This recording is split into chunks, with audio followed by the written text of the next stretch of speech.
ಇನ್ನು ಮುಂದೆ ನಮ್ಮ ಮೊನ್ನೆ ವೇದೇಶ ತೀರ್ಥ ವಿದ್ಯಾಪೀಠ ಮಣೂರು ನವ ಯುವ ಪಂಡಿತರಾಗಿ ಹೊರಹೊಮ್ಮಿದ ಸ್ವಾಮಿಗಳವರಿಂದ ವಿಶೇಷ ಅನುಗ್ರಹಕ್ಕೆ ಪಾತ್ರರಾದಂತಹ ನಮ್ಮ ಕಾಕನ ಮೊಮ್ಮಗ ಅರ್ಥ ಚಿರಂಜೀವಿ ಪಂಡಿತ ಜಯತೀರ್ಥಾಚಾರ್ಯ ಮನಸ್ಸಿಗೆ ಇವರು ಒಂದು 10 ನಿಮಿಷಗಳ ಕಾಲ ಉಪನ್ಯಾಸವನ್ನು ಮಾಡಬೇಕು ಅಂತ ಕೇಳ್ತಾರೆ.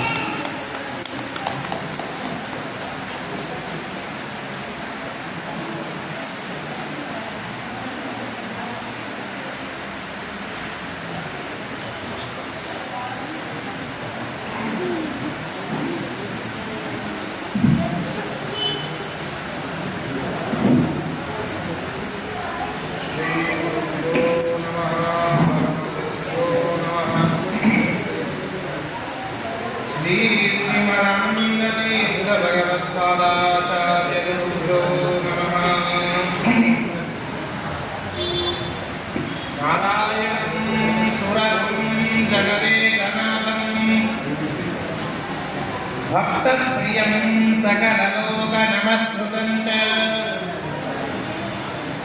त्रैगुण्यवर्जितमजं निगमाद्यमीशं वन्दे भवग्नममरासुरसिद्धवन्द्यम् नमोऽस्तुतात्मिका देवाः विष्णुभक्तिपरायणाः धर्ममार्गे प्रेरयन्तु भवन्तः सर्वदेव हि अभ्रमं भङ्गरहितम् अजडं विमलं सदा आनन्दतीर्थमधुरं भजे तापत्रयापहम् अस्मद्गुरुसमारम्भां टीकाकृत्पादमध्यगाम् श्रीमदाचार्यपर्यन्तां वन्दे गुरुपरम्पराम् सत्याभिघ्नकराब्धोत्तां पञ्चाशत्कलशपूजकां सत्यप्रमोदतीर्थार्यान् नौमि न्यायसुधारताम् श्रीगुरुभ्यो नमः हरिः ओम्.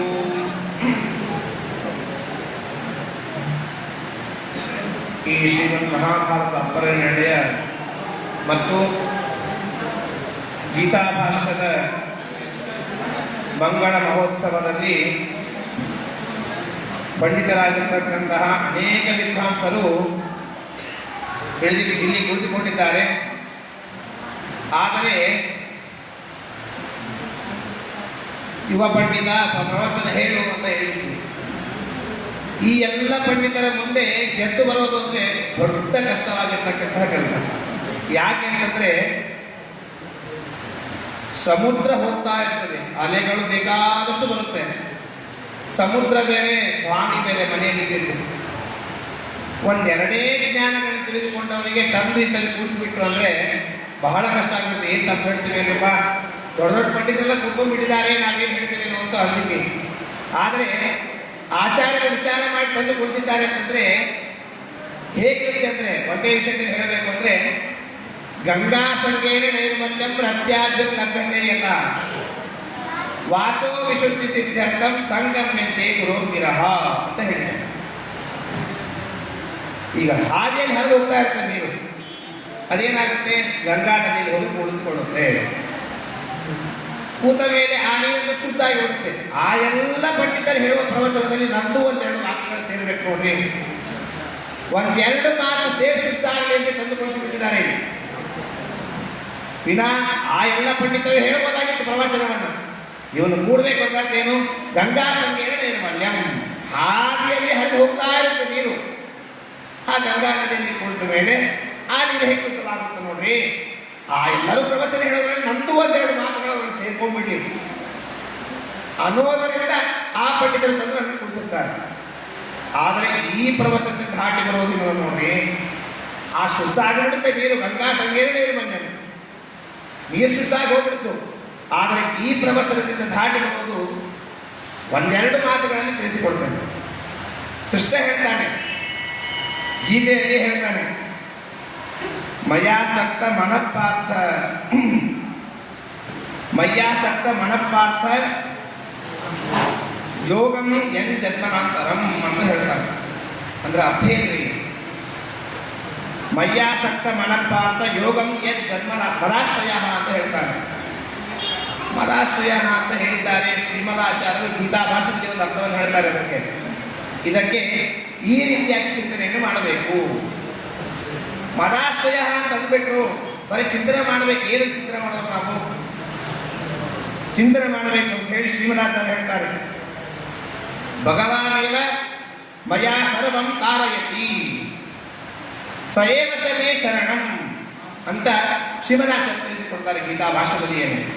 ಮತ್ತೆ ತಸ್ಮಿನ್ನೇವ ಚ ಅಹಂ ಸ್ಥಿತಃ ಇತಿ ಸ್ಥಿತಃ ಅಂತ ಹೇಳಿ ಶ್ರೀಮದಾಚಾರ್ಯರು ಒಂದೇ ಮದಾಶ್ರಯ ಅನ್ನೋ ವಾಕ್ಯಕ್ಕೆ 3 ವಿಷಯವಾಗಿರ್ತಕ್ಕಂಥ ತಿಳಿಸಿಕೊಂಡಿದ್ದಾರೆ.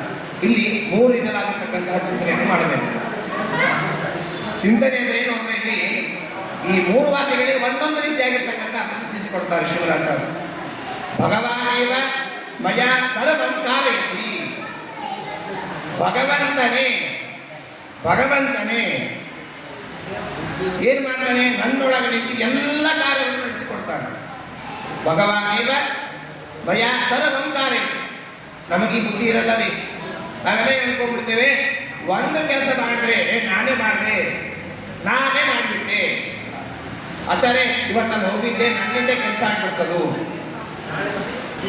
ಆಚಾರ್ಯ ಇವತ್ತು ನಾನು ಹೋಗಿದ್ದೆ, ಪಾಠ ಹೇಳ್ತಿದ್ರು ನಾನು ಪುತ್ರ ಕೊಟ್ಬಿಟ್ಟೆ. ಈ ಅನುಸಂಧಾನ ಯಾರಾದ್ರೂ ಮಾಡ್ತೇವಾ? ಈ ಚಿಂತನೆ ಯಾರಾದ್ರೂ ಮಾಡ್ತೇವಾ? ಕೃಷ್ಣನೇ ಹೇಳಿದ್ದಾನೆ, ಭಗವಾನೇವ ಮಯಾ ಸರ್ವಂ ಕಾರಯತಿ. ಎಲ್ಲವನ್ನ ನೀನೇ ಮಾಡ್ತೀಯಾ ಅಂತ ತಿಳ್ಕೋತೀರಿ, ಅದು ಮೋಹ ಅಂತ ಹೇಳ್ತಾನೆ ಕೃಷ್ಣ. ನೋಡಿ ಇನ್ನೊಂದು ಹೇಳಿದ್ದಾನೆ, 3 ಚಿಂತನೆಗಳನ್ನು ಹೇಳಿದ್ದಾನೆ ಇದರಲ್ಲಿ. ಗೀತಾ ಭಾಷೆಯಲ್ಲಿ ಶಿವರಾಚಾರ್ಯ ತಿಳಿಸಿಕೊಟ್ಟಿದ್ದಾರೆ. ಏನಂತ ಹೇಳಿ? ಇನ್ನು ಸಯೇವ ಚ ಮೇ ಶರಣಂ, ನನ್ನ ಒಳಗೆ ನಿಂತು ಮಾಡಿಸೋನು ಅವನೇ ರೀ. ಎಲ್ಲವನ್ನೂ ಕೂಡ ಸಯೇವ ಚ, ಅವನೇ ನಮ್ಮ ಒಳಗೆ ನಿಂತು ಎಲ್ಲ ಕಾರ್ಯವನ್ನು ಕೂಡ ಮಾಡಿಸುತ್ತಾನೆ. ಮತ್ತೆ ತಸ್ಮಿನ್ನೇವ ಚ ಅಹಂ ಸ್ಥಿತಃ ಇತಿ ಸ್ಥಿತಃ. ಈ ಚಿಂತನೆ ಯಾರು ಕೂಡ ಮಾಡಲ್ಲ. ನಾವು ಅನ್ಕೋತೀವಿ ಇಷ್ಟೇ, ನಮ್ಮಿಂದ ಎಲ್ಲ ಕೆಲಸವಾಯಿತು, ನಮ್ಮಿಂದಲೇ ಎಲ್ಲ ಕೆಲಸವಾಗ್ತದೆ ಅಂತ ಅನ್ಕೋತೀವಿ. ಹಾಗೆ ಏನೂ ಇಲ್ಲ. ಭಗವಂತನೇ ಹೇಳಿದ್ದಾನೆ, ಕೃಷ್ಣನೇ. ಈ ರೀತಿಯಾಗಿ ಚಿಂತನೆ ಮಾಡ್ತಾ ನಾವು ಕೆಲಸವನ್ನು ಮಾಡಿದಾಗ ಭಗವಂತ ನಮಗೇನಾದ್ರೂ 1-2 ಅನುಗ್ರಹವನ್ನು ಮಾಡ್ತಾರೆ. ನಾವೆಲ್ಲ ಅನ್ಕೋತೇವೆ, ಇಲ್ಲ ದೇವರು ನಮಗೆ ಅಷ್ಟು ಕೊಟ್ಟ, ಜ್ಞಾನ ಭಕ್ತಿ ವೈರಾಗ್ಯ ಕೊಡುವಪ್ಪ ಅಂತ ಕೇಳ್ತೇವೆ ದೇವರಿಗೆ. ನಾವು ಯಾವಾಗ ಕೇಳ್ತೀವಿ ಇದನ್ನೆಲ್ಲವನ್ನು? ನಮಗೇನಾದ್ರೂ ಕಷ್ಟ ಬಂದ್ರೆ ಮಾತ್ರ ನಾವು ದೇವರಿಗೆ ಕೇಳೋರು. ನೇರವಾಗಿ ಹೋಗಿ ಸುಮ್ಮನೆ ಎಲ್ಲ ಆರಾಮಾಗಿದ್ವಿ, ಒಂದು AC ರೂಮಲ್ಲಿ ಇರ್ತೇವೆ, ಮನೆ ದೊಡ್ಡದಾಗಿ ಕಟ್ಬಿಟ್ಟಿರ್ತೇವೆ, ಆರಾಮಾಗಿದ್ದಾಗ ಎಂದಿಗೂ ಕೂಡ ದೇವ್ರ ನೆನಪಾಗಲ್ಲ. ಈ ಚಿಂತನೆ ಯಾರು ಮಾಡ್ತೀವಿ ಆ ಟೈಮಲ್ಲಿ? ಯಾರಿಗೂ ಕೂಡ ನೆನಪಾಗಲ್ಲ. ಆದ್ರೆ ದೇವರೇ ಹೇಳ್ತಾ ಇದೆ, ಕೃಷ್ಣನೇ ಹೇಳಿದ್ದಾನೆ ಮಾತನ್ನು. ಕಷ್ಟ ಬಂದಾಗ ಮಾತ್ರ ದೇವರು ನೆನಪಾಗೋದು.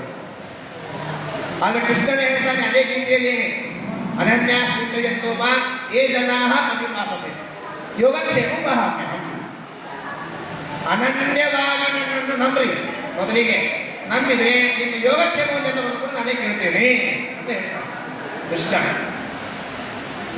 ಆದ್ರೆ ದೇವರೇ ಎಲ್ಲ ಅವರಿಗೆ ಕೊಟ್ಬಿಟ್ಟಿದ್ಯಾ, ಅವ್ರಿಗೆ ಅಷ್ಟಾಸ್ತಿ ಕೊಟ್ಟಿಯ ದೇವರೇ, ನನಗೆ ಏನು ಕೊಡಲೇ ಇಲ್ಲ, ಅವರೆಲ್ಲರಿಗೂ ಆರಾಮಾಗಿ ಕೊಟ್ಟಿದ್ದಾರೆ ದೇವರು, ಅವ್ರು ನನಗೇನು ಗೊತ್ತಿಲ್ಲ, ನಾನು ಮೋಸ ಮಾಡಿದ್ದಾನೆ ಅಂತ ಅನ್ಕೋತೇವೆ. ದೇವರೆಲ್ಲ ಅವರಿಗೆ ಕೇಳ್ತಾನೆ, ನನಗೇನು ಕೇಳಲ್ಲ ಅಂತ ಹೇಳ್ಕೊಂಡೇವೆ. ದಾಸರು ಅದನ್ನೇ ಹೇಳ್ತಾರೆ ನೋಡ್ರಿ, ಬರೀ ವ್ಯಾಸ ಸಾಹಿತ್ಯ ದಾಸ ಸಾಹಿತ್ಯ ಕೂಡಿದರೆ ಒಂದು ಪ್ರವಚನ ತಗೋದು. ಬರೀ ಆಚಾರ ಬರೀ ಇಷ್ಟನ್ನು ಹೇಳ್ತಾ ಹೋಗ್ಬಿಟ್ರೆ, ಆಚಾರ ಕಥೆ ಹೇಳಿದ್ರೆ ಎದ್ದೋಗ್ಬಿಟ್ಟು ಅಂದ್ಬಿಡ್ತಾರೆ. 2 ಕೂತ್ರೆ ಒಂದು ಪ್ರವಚನ ತಗೋದು. ಅದನ್ನೇ ದಾಸ ಹೇಳ್ತಾರೆ, ಬೆಟ್ಟದ ತುದಿಯಲ್ಲಿ ಹುಟ್ಟಿರುವ ವೃಕ್ಷಕ್ಕೆ ಕಟ್ಟೆಯನ್ನು ಕಾಟಿನಿ ಎಲ್ಲವರು ಯಾರೋ. ನಾವಂತೇವೆ ದೇವರೆಲ್ಲ ಅವ್ರಿಗೆ ಕೊಟ್ಟಿದ್ದಾರೆ, ನಮಗೇನು ಕೊಟ್ಟಿಲ್ಲ ಅಂತೇವೆ. ಅರೇ ಇಲ್ಲ ಅಂತಿಲ್ಲ, ದೇವರೆಲ್ಲ ಅವ್ರಿಗೆ ಕೊಟ್ಟಿದ್ದಾನೆ. ಬೆಟ್ಟದ ಮೇಲೆ ಗಿಡ ಬೆಳೆದಿರುತ್ತೆ, ಅವಕ್ಕೆಲ್ಲ ನಾವು ನೀವು ಹೋಗಿ ನೀರಾಗಿ ಬರ್ತೇವಾ? ಬೆಟ್ಟದ ಮೇಲೆ ದೊಡ್ಡ ದೊಡ್ಡ ಗಿಡ ಬೆಳೆದಿರುತ್ತೆ, ಅವೆಲ್ಲ ಆರಾಮಾಗಿ ಬರ್ತಾನೆ, ಅವ್ರ ಜೀವಿಗಳೇ. ಅವುಗೆಲ್ಲ ಯಾರು ಹೋಗಿ ನೀರಾಗಿ ಬರ್ತಾರೆ? ಬೆಟ್ಟದ ತುದಿಯಲ್ಲಿ ಹುಟ್ಟಿರುವ ವೃಕ್ಷಕ್ಕೆ ಕಟ್ಟೆಯನು ಕಟ್ಟಿ ಎರೆದವರು ಯಾರೋ ಹುಟ್ಟಿಸಿದ ಸ್ವಾಮಿತ ಹೊಣೆಗಾರನಾಗಿರಲು ಗಟ್ಟಿಯಾಗಿ ಸಲಹುವನು. ಇದಕ್ಕೆ ಸಂಶಯ ಬೇಡ, ತಲ್ಲಣಿಸದಿರು ಕಂಡ್ಯ ತಾಳು ಮನವೇ. ನೋಡಿ ದಾಸರು ಎಷ್ಟು ಸುಂದರವಾಗಿ ಹೇಳ್ತಾರೆ. ನಮ್ಮನ್ನು ಹುಟ್ಟಿಸಿದಾರೆ ಅಂದ್ರೆ ನಾವು ಸರ್ವದ ಕೆಲಸ ಇದ್ದೇ ಇದೆ, ಗಡಿಬಿಡಿ ಮಾಡಬೇಡಿ ಅಂತ ಬೈತಾರೆ ದಾಸರು. ತಲ್ಲಣಿಸದಿರು ಕಂಡ್ಯ ತಾಳು ಮನವೇ. ದೇವರು ಒಬ್ಬನೇ ಇದ್ದಾನೆ. ದೇವರಿಗೆ ಭಕ್ತರು ಎಷ್ಟು ಬಂದಿದ್ದಾರೆ? ಇಷ್ಟೆಲ್ಲ ಜನ ಭಕ್ತರಿದ್ದೇವೆ ದೇವರಿಗೆ ನಾವೆಲ್ಲರೂ. ಇಷ್ಟೆಲ್ಲ ಜನರಿದ್ದಾಗ ನಾಳೆ ಇವತ್ತು ನನಗೆ ಕೇಳಿದ್ದಾನೆ, ನಾಳೆ ಮುಂದೆ ಕೇಳ್ತಾನೆ, ನಾಡಿದ್ದು ಮುಂದೆ ಕೇಳ್ತಾನೆ, ಹೀಗೆ ಕೇಳ್ತಾ ಬರಬೇಕಲ್ರಿ. ಒಬ್ಬನಿಗೆ ಕೇಳ್ತಾ ಕೂತ್ಬಿಟ್ಟೆ ದೇವರ ಅವಸ್ಥೆ ಏನಾಗುತ್ತೆ? ನಾನು ಒಬ್ಬನ್ನೇ ಮೋಕ್ಷ ಕೊಯ್ಬಿಡ್ತಾ ಅಂದ್ರೆ ಏನೂ ಆಗಲ್ಲ. ತಾಳ್ವೆ. ತಲ್ಲಣಿಸದಿರು ಕಂಡ್ಯ ತಾಳು ಮನವೇ. ಮತ್ತೊಂದು ದೃಷ್ಟಾಂತ ಕೊಡ್ತಾರೆ ದಾಸರಲ್ಲೇ. ಕಲ್ಲೊಳಗೆ ಹುಟ್ಟಿರುವ ಕ್ರಿಮಿಕೀಟಗಳಿಗೆಲ್ಲ ಅಲ್ಲಲ್ಲಿ ಆಹಾರ ಇದ್ದವರು ಯಾರೋ.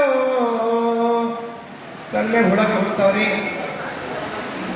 ನೀರಲ್ಲಿ ಮೀನುಗಳಿರ್ತಾವೆ, ಅವುಗಳಿಗೆ ಯಾರು ನಾಳೆ ನೀವು ಆಹಾರಕ್ಕೆ ಬರ್ತೇವಾ?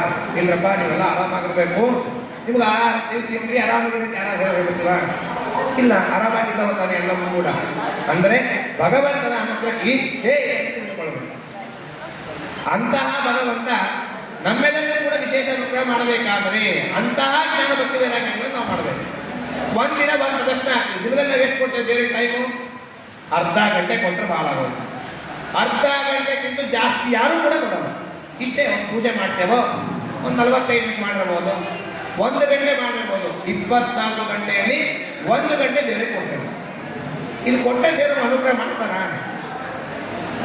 ಹಾಗಾಗಿ ದೇವರಲ್ಲಿ ದಿನೇ ದಿನೇ ಭಕ್ತಿ ಬೆಳೀತಾ ಹೋಗ್ಬೇಕಂತ. ಭಕ್ತಿ ಬೆಳೀತಾ ಹೋದ್ರೆ ಜ್ಞಾನ ವೈರಾಗ್ಯ. ಆ ಜ್ಞಾನ ಭಕ್ತಿ ವೈರಾಗ್ಯ ಬಂದ್ರೆ ಏನ್ ಮಾಡ್ತಾರೆ ದೇವರು? ಅನುಗ್ರಹ ಮಾಡಿಕೊಂಡು ಕರ್ಕೊಂಡು ಹೋಗ್ಬಿಡ್ತಾನ್ರಿ ಮೋಕ್ಷಕ್ಕೆ. ಇಂತಹ ಭಕ್ತಿಯನ್ನು ಮಾಡಿ ದಿನೇ ದಿನೇ ಬೆಳೀತಾ ಇರ್ತಕ್ಕಂಥ ಭಕ್ತಿಯನ್ನು ಮಾಡಬೇಕು. ಮಾಡಿದ್ರೆ ಭಗವಂತ ಜ್ಞಾನವನ್ನು ಕೊಡ್ತಾನೆ. ವೈರಾಗ್ಯ ಎಂಥ ವೈರಾಗ್ಯ ರೀ? ನಾವೆಲ್ಲ ತಿಳ್ಕೊಂಡಿರ್ತಕ್ಕಂಥ ವೈರಾಗ್ಯ ಅಂದ್ರೆ ಒಂದೇ, ಎಲ್ಲವನ್ನು ಬಿಟ್ಟು ಒಂದು ಕಡೆ ಕುಳಿತುಕೊಳ್ಳುವುದನ್ನು ನೋಡಿ ಇದೇ ವೈರಾಗ್ಯ ಅಂತ ತಿಳಿದುಕೊಂಡ್ಬಿಟ್ಟಿದ್ದೇನೆ. ಆದರೆ ಇದೇ ವೈರಾಗ್ಯವಲ್ಲ, ವೀರಾಗ ಅಂತ ಹೇಳ್ತಾರೆ. ಮಾಡಿರ್ತಕ್ಕಂಥ ಎಲ್ಲ ಕರ್ಮಗಳನ್ನು ಬಿಟ್ಟು ಭಗವಂತನಲ್ಲಿ ರಾಗ ಅನ್ನಕ್ಕೆ ಅನೇಕ ವಿಧವಾಗಿರ್ತಕ್ಕಂಥ ಭಕ್ತಿಯನ್ನು ಮಾಡುವುದನ್ನು ನೋಡಿ ಇದೇ ವೈರಾಗ್ಯ. ಅದನ್ನೇ ದಾಸರು ಹೇಳ್ತಾರೆ, ಕೃಷ್ಣ ಕೃಷ್ಣ ಕೃಷ್ಣ ಎಂದು 3 ಬಾರಿ ನೀನು ಅಂತ ಹೇಳ್ತಾರೆ. ಇಲ್ಲಿ 2 ಬಾರಿ 4 ಬಾರಿ ಬೇಕಾಗಿತ್ತು ದಾಸರು. ಜ್ಞಾನ ಭಕ್ತಿ ವೈರಾಗ್ಯ ಎಂಬ ಕೃಷ್ಣ ಕೃಷ್ಣ ಕೃಷ್ಣ ಅಂತ ಹೇಳಿಬಿಟ್ರು. ಮತ್ತೆ 3 ಬಾರಿ ಅಂತೀವಿ ನಾವು. ಆಧ್ಯಾತ್ಮಿಕ ಆದಿ ಭೌತಿಕ ಆಧ್ಯಾತ್ಮಿಕ ರೂಪವಾಗಿರ್ತಕ್ಕಂತಹ ತಾಪತ್ರಯಗಳನ್ನು ಕಳೆದು ಜ್ಞಾನ ಭಕ್ತಿ ವೈರಾಗ್ಯ ಕೊಡುವಂತಹ ಭಗವಂತನಲ್ಲಿ ಪ್ರಾರ್ಥನೆ ಮಾಡಬೇಕು. ಹಾಗೇನ್ ಮಾಡ್ತಾನೆ ಕೃಷ್ಣ? ಸಂತುಷ್ಟನಾಗಿ ಮುಕುತಿಯ ಕೊಟ್ಟು ಮಿಕ್ಕ ವಾರ ಬರುವನು. ಅಂತಹ ಭಗವಂತನಲ್ಲಿ ನಾವೆಲ್ಲರೂ ಕೂಡ ಜ್ಞಾನ ಭಕ್ತಿ ವೈರಾಗ್ಯಾದಿಗಳನ್ನು ಕೊಡುವಂತ ಕೇಳ್ತಾ 1-2 ಮಾತುಗಳು ಮುಕ್ತಾಯ ಮಾಡ್ತಾರೆ ಶ್ರೀಕೃಷ್ಣ ಅವರು. ಸೊಗಸಾಗಿ ಕೃಷ್ಣನ ಸಂದೇಶವನ್ನು ತಿಳಿಸಿದಂತಹ ಪಂಡಿತ ಜಯತೀರ್ಥಾಚಾರ್ಯ ವಂಶಿಯವರಿಗೆ ಶ್ರೀ ಸಮೂಹದ ವತಿಯಿಂದ ಧನ್ಯವಾದಗಳು.